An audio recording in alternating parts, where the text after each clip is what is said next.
प्यारे बच्चों, कैसे हैं आप सब। आशा करती हूँ आप सब अच्छे होंगे, स्वस्थ होंगे। स्वागत है आपका इस कक्षा में। आइए आज हम पढ़ते हैं हिंदी का पाठ 13, रास्ते का पत्थर।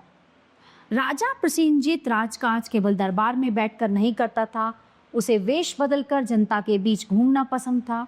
एक दिन वो सवेरे सवेरे घूमने निकला।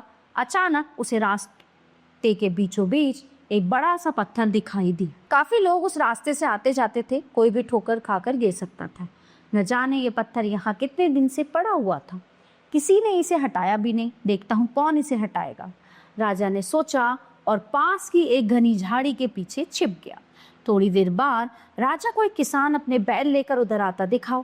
किसान ने दूर से ही पत्थर को देख लिया था। उसने अपने बैलों को पत्थर से बचाकर हाँका और वहां से आगे निकल गए। किसान के जाने के बाद एक ग्वाला उधर दूध से भरी अपनी कैन लेकर आया। अपनी ही धुन में वो चला जा रहा था तो पत्थर की ओर उसका ध्यान ही नहीं गया। ग्वाले को ठोकर लगी और वो गिर पड़ा। उसकी दूध से भरी कैन भी लुढ़क गई और काफी सारा दूध बिखर गया। ग्वाले के पैर में चोट लगी थी। किसी तरह उसने जल्दी से अपने दूध की कैन सीधी की और लंगड़ाता हुआ वहां से चला गया। थोड़ा ही समय बीता था कि राजा को अपना एक सिपाही घोड़े पर बैठा आता दिखाई दिया। सिपाही मस्ती में कुछ गाता आ रहा था। अचानक उसके घोड़े की टक्कर पत्थर से हुई। घोड़ा बिदक गया। सिपाही ने बड़ी मुश्किल से उसे काबू में किया। वह गुस्से में बोला, मैं कितने दिन से यह पत्थर यहाँ पड़ा देख रहा हूँ, लेकिन कोई इसे हटाता ही नहीं। बहुत आलसी लोग हैं यहाँ के। ये कहकर सिपाही वहां से चला गया। राजा उसकी बात सुन रहा था। वो मुस्कुराए बिना न रह सका। कुछ ही देर बाद एक वृद्ध व्यक्ति फलों की टोकरी सिर पर रखे उधर आया। उसने भी पत्थर की ओर ध्यान नहीं दिया और ठोकर खाकर गिर पड़ा।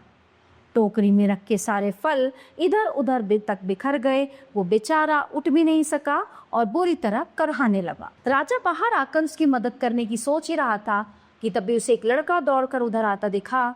लड़के ने दौड़कर बूढ़े को उठाया और पूछा, बाबा आपको चोट तो नहीं लगी? नहीं बेटा, पर मेरे फल बिखर गए हैं। बूढ़े ने कहा, आप रुकिए, मैं आपके फल समेट कर टोकरी में रखता हूँ। लड़का बोला। लड़के ने बूढ़े के सारे फल दौड़ दौड़ कर जल्दी से इकट्ठा किए और उसकी टोकरी में वापस रखे। बूढ़ा अपने फलों का टोकरा सिर पर रखकर लड़के को आशीर्वाद देते हुए चला गया। लड़के ने देखा कि रास्ते में पड़े पत्थर के कारण ही बूढ़े व्यक्ति को ठोकर लगी थी। पत्थर बड़ा था। उसने सहायता के लिए इधर उधर देखा। जब उसे कोई भी आता दिखाई नहीं दिया तो उसने स्वयं ही उस पत्थर को हटाने का निश्चय किया। काफी प्रयत्न के बाद भी जब वो उसे नहीं हिला सका तो राजा झाड़ी के पीछे से बाहर आया। दोनों ने मिलकर जोर लगाया और पत्थर को लुढ़काकर रास्ते से एक तरफ कर दिया। राजा ने लड़के से पूछा, बेटा आपका नाम क्या है? मेरा नाम शंकर है श्रीमान, पास के ही गांव चंदनपुर में रहता।